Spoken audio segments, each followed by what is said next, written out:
Hello everyone, welcome back to another video on the channel. So today I thought I'd have a look at another very weird and interesting car which I've already built, unfortunately, but I haven't actually tuned yet. It's just a very weird thing. So if you guys have seen one of my previous videos where I've showed you guys this car that I'm driving right now, which is a Renault 5 Forza edition, it is a very good, if not, I'm pretty sure it's the best. I've claimed it myself as the best car to get your skill points up with. So if you are looking for anything that's very good to get skill points and you have one of these Renault 5s, I suggest building one, or you just download my tune. It's up on the storefront. You guys can go literally look it up and download it, and you can use it yourselves.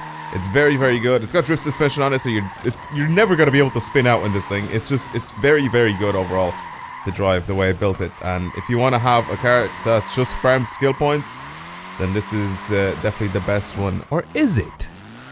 That's what we're here to find out in today's video, because there's a secret little, well, it's not secret, but there's a little car, and when I mean little, I mean it's actually little, and it's not like Renault 5 little, but I mean like it's really small. So if you guys want to see this thing, then keep watching the video. So like I said, I made a video on this thing. Before this, I used to use the BMW M6. That was also very good.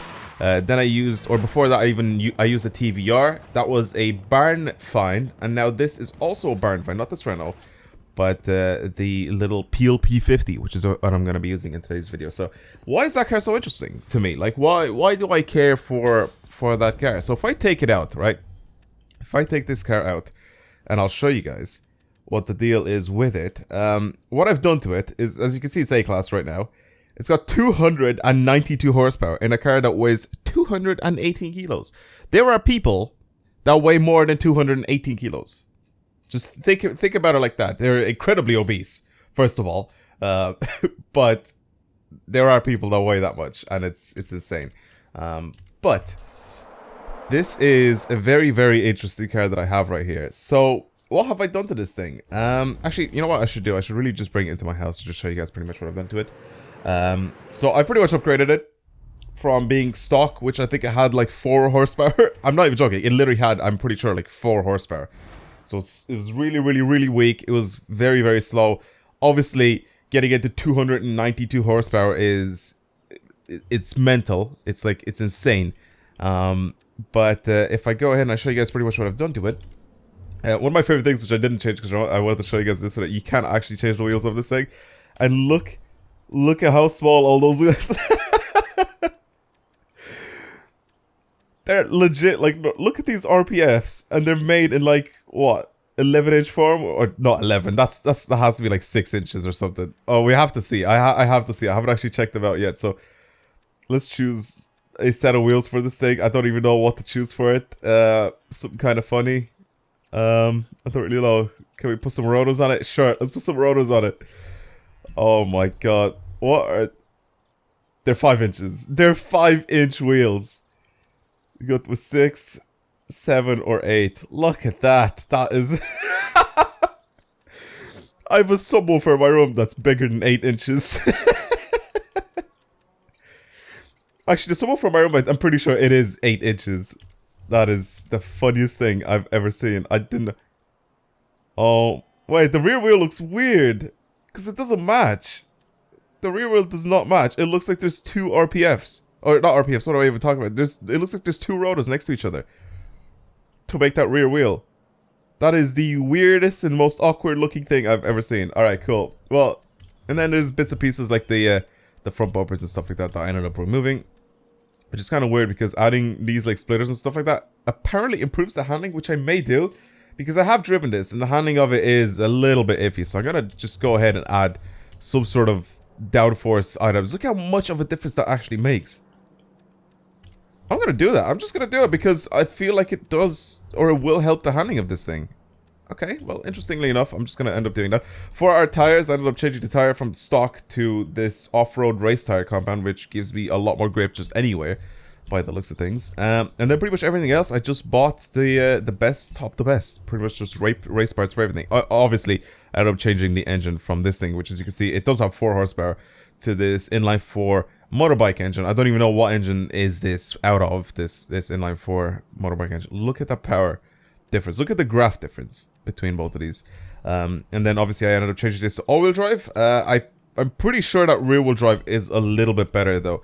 And I also ended up turbocharging it, obviously. So yeah, and again, like I said, pretty much just gave it the best that I could possibly give this. I'm probably gonna actually add a little bit more weight to it and improve my handling, because this car lacks handling, or not landing. What did I just say? Handling capability. Jesus, I can't even speak today. But yeah, this is what this car lacked on before. Let's hopefully see if I got this thing to handle a little bit better this time. So before, and I'll show you guys what the difference was with this thing. So with my tune, again, I haven't really done much to it. I'm messing around with my gearing slightly. I think I can get this thing to be even faster than it is now. With I can. I definitely can. You can change a lot of stuff to it. What I've done is I've done this to my differential, so I pretty much locked the diff front and rear, and I ended up bringing the weight or the torque balance or the torque distribution to 95% to the rear, which is fine. I'm happy with the way that is, and it's weird because if I keep it as an all-wheel drive, I accelerate this so much because it has such small wheels. It takes it a while. It takes it a while to reach up to that speed that I need it to. And the funny thing is, and it does this all the time, it spins out so easily. But why am I... Look at that responsiveness though, right? I go in one direction. Oh, I want to change direction real quick. Oh, instantly 180 to the other side. Now, what I was wondering with this thing is like, why is this so interesting to me? Well, if you go up to here, as you can see, the stuff of legend, your car's skill multiplier can go to 8. So I haven't had a single car so far give me a skill multiplier to 8. This is the very first one. If there are any other cars, if you guys have found any different cars that actually can do this, let me know down in the comments below, because I'm definitely down to try them out and see what they're like and see what cars they are. But so far, the Peel P50 is the only car that I have found to go to 8 multiplier for skill points. And what that means is that if I go ahead and do this, I also have that little option that sort of helps me go ahead and improve my multiplier, or triple my multiplier every time it goes up. So that's why you can see it go up like from 3.7 to 4.0 to 4.3 to 4.6 to 4.9.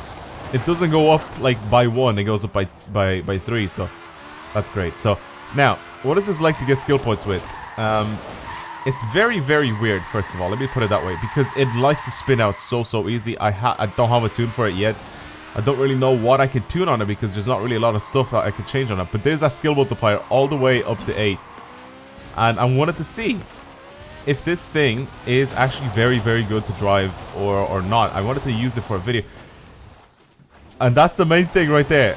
Because this car is so small, it can get pushed around and you can get your thing just knocked about by everything. And I mean by thing is like your skill chain and all that sort of stuff. It just gets destroyed by everything. You can't keep this in a high gear as well. You have to figure out what gear is best to do your manji with on the airstrip. So for me, by the looks of things, it's something like 3rd gear. So try to stick in 3rd gear, because if you change it to higher, you'll end up spinning your wheels. And then when you watch this. Oh, that time it didn't actually cancel my thing. But if you bring it into 4th or 5th gear, you'll end up spinning out, because the wheels are so small. When you go ahead and you start accelerating with this thing, it will continuously spin your wheels throughout every single gear, because it doesn't have a lot of grip. And then when it starts catching grip, then all hell breaks loose, because you have that one little wheel at the back just giving you as much speed as possible, and the front wheels won't be able to cope with it. So I'll show you guys now. So 5th, 6th gear, right? It starts to catch up speed, and then that's it. You lost it. You just can't save it at all. So you have to stay within the gear that you can actually do your manji with properly. Just hitting the limiter, literally being at the limit of this gear, and being able to control it. And the way to do this is you sort of floor it, go into a drift, and then you sort of let go. And then sort of just let it do its thing, pretty much. Just let it slide, just control it with counter steering, and that's pretty much it.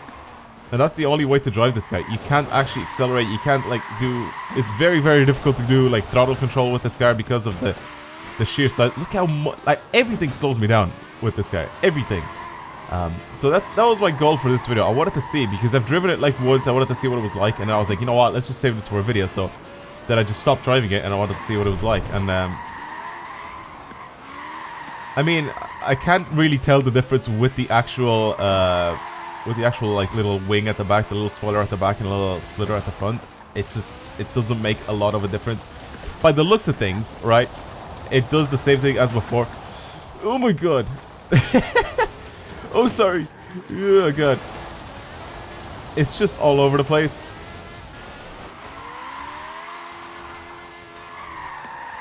It's literally just a lean that's making this go sideways, and I can pull off literally like 180 reverse reverse entries to drifts.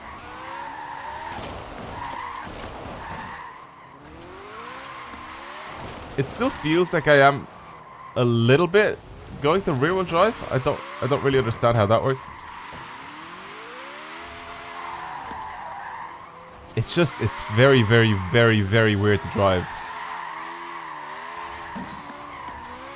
I feel like it's a little bit more sane and a little bit safer to drive with it being fully still spinning out. I feel like, again, it's a little bit more sane though to drive it like this with front wheel drive, but it still spins out so easy just because of its balance and the size of its wheels. Look how fast it pulls into one direction. That's mad. Well, because I thought this was an 8 multiplier car, that this would be very easy to use. It's not. It's really not. It's really hard to like get your skill points up. So I think the Renault is still better than this thing. You can squeeze out some skill points with it, but it's gonna take you a lot longer. Obviously, this is gonna be crucial here, buying this perk right here, because it will allow you to crash twice before taking away your skill points if you are actually going to use this car. But other than that, I don't really see anything else here helping this thing. It is unreal to have an 8 times multiplier on a car, but I mean, on a car like this, I feel like you sort of need it because you'll end up losing your skill chain more than you'll end up banking one. So as much as I want this car to be unreal and amazing to drift with and amazing to get skill points with, it's just too difficult. It's just way too difficult. I don't even know why I rewinded. I accidentally smacked my controller off my desk, or off the bottom of my desk, and I hit Y. But yeah, it's a very weird little car to drive. I really wanted to make a video on it though because of its 8 multiplier, and I thought it was actually gonna be decent if I can have like a good 2. It's just so difficult to drive. It's so hard because of the 2 wheels at the front and just 1 wheel at the back. The balance is just terrible on this thing. So yeah, there's not really a lot of stuff I can do to it. I can't really change like camera or anything like that because it obviously doesn't allow you. So yeah. Now, what is this car like in a straight line? That is my question. Let's bring it out on the highway real quick. And I want to see if I can squeeze out some good speed with it. I mean, it's going to be a little bit, like, iffy the way it, like, wobbles everywhere. But we'll see. We'll see. Because by the looks of things, all I need to do is just sort of stay in a straight line as much as I possibly can. I should be good to go. So let's try to give this as much grip as possible. For gears, it says 140.7, but we're already, like, capped off by our transmission. So 151 says there, 152. If I bring this all the way, will it just keep stretching out? 152.3 is apparently the furthest that this will go. So I'll keep the gear ratios as stretched out as possible, just with the final gear, not individual gears. Let's try this. It actually accelerates. It actually does accelerate quite well. Again, front wheel drive. Have 2 wheels instead of 1, putting down power. Pulling this thing along. And look at it go. Oh my god. Oh, I wasn't even paying attention. I was just looking at my speedo. Come on.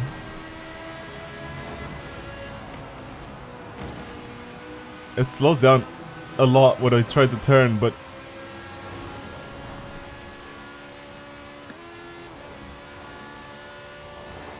oh, this is interesting to drive. Oh my god. I can't. Okay. I tried to just touch off that curb there just a little bit, you know, because I don't even know why.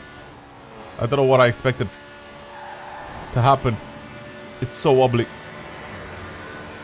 172, 173, 174.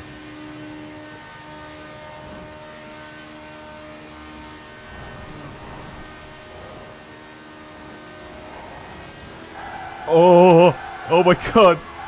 Oh my god, there it goes. Goodbye, Peel P50. Oh, I haven't actually crashed this yet. Oh, back on the road we go. Alright, let's continue. This car is ridiculous. This little turd is absolutely ridiculous to drive.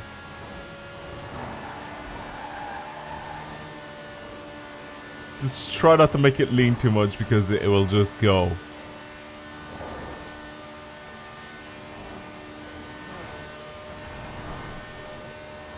$174. 174 is the highest I've seen this go so far.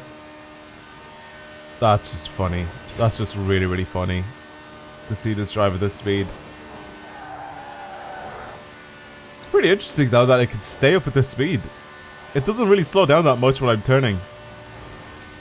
It's funny. I don't think hitting a jump with this thing would be fun either because there's not a lot of suspension trouble. It's very, very small, so I feel like it'll just end up flipping very, very easy. Look how small this car actually is. You can barely see it in the. You can barely see it in this field. Alright, well, I'm gonna stop here. Thank you guys very much for watching. Hopefully you enjoyed today's video of the Peel P50. I thought it was gonna be a very good car because of its 8 multiplier as a skill boost car or a skill points like farming car, but it's not. It's not really that great. It definitely needs a better tune. I don't know if I'll be able to provide a better tune for this thing because right now you can't, as you can see, change a lot of stuff to it. So I guess that's it for the Peel P50. I just wanted to take a look at another interesting and very, very weird car in Forza Horizon 4. Thank you again for watching, and I'll see you guys next time. Goodbye.